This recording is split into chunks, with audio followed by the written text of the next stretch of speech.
All right, just to recap, the mean is at the center right here.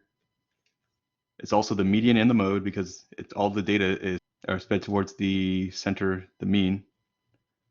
And then the standard deviation, that's your spread. That's how spread out it is. If it's got a small spread, it's going to be really close together like this, you'll see. If it's a large spread, large standard deviation, your curve will be spread out like that because it's telling you their data points are farther apart. All right, now this part is very, very, very important. This is showing you how the standard deviation, how it works, what it means. So here, what we have here is we have our mean right here. And then what this is saying is this is minus 1 standard deviation.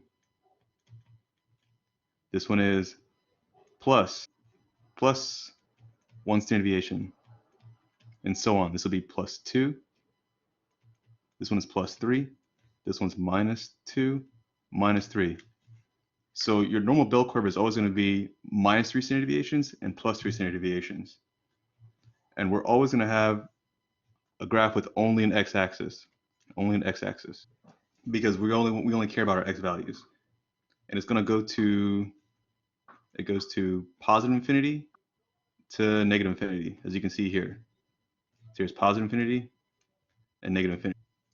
Like I said before, it's symmetric because this line here divides it in half.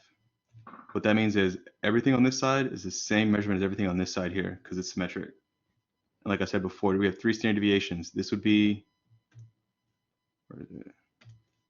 this is 1 standard deviation to the left, 1 to the right.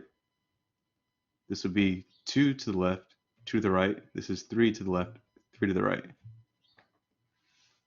And it's going to make a lot more sense once I start putting numbers to it. And we'll see that in one of the next examples. So any questions before I move on? Now on the next slide, yes. Yeah, no, ask me.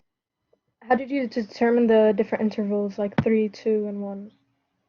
How did you know which numbers to put in between each line, if that makes sense? Oh, so this number, all it represents is just 1 standard deviation. I'm going 1 to the left, 1 to the right. That's all that 1 means. 2 means I'm going 2 to the left, I'm going 2 to the right. All right, so this is the example. Once I put numbers to it, like I said, it'll make a whole lot more sense. A light bulb manufactured by Acme Corporation has a normally distributed lifespan. On average, it lasts a mean, that's a keyword, mean, of 300 days. So in the middle here, I'll write on the x-axis, this represents 300.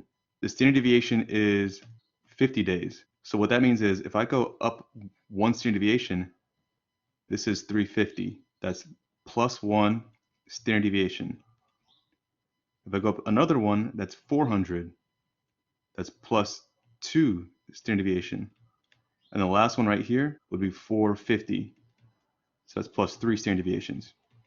Because my standard deviation is 50. Amal, hopefully that's answering your question. I'm going to go to the left now. That's going to be 250. It's minus 1 standard deviation. It's going to be 200. It's minus 2 standard deviations. And then this is going to be 150 because it's minus 3 standard deviations. And the standard deviation tells us how much to go left and how much to go right. So our mean, this little symbol here, that was 300. And then our standard deviation, this one equals 50. So if we're going to the left and right, we're always adding or subtracting 50. So that's the basics of it.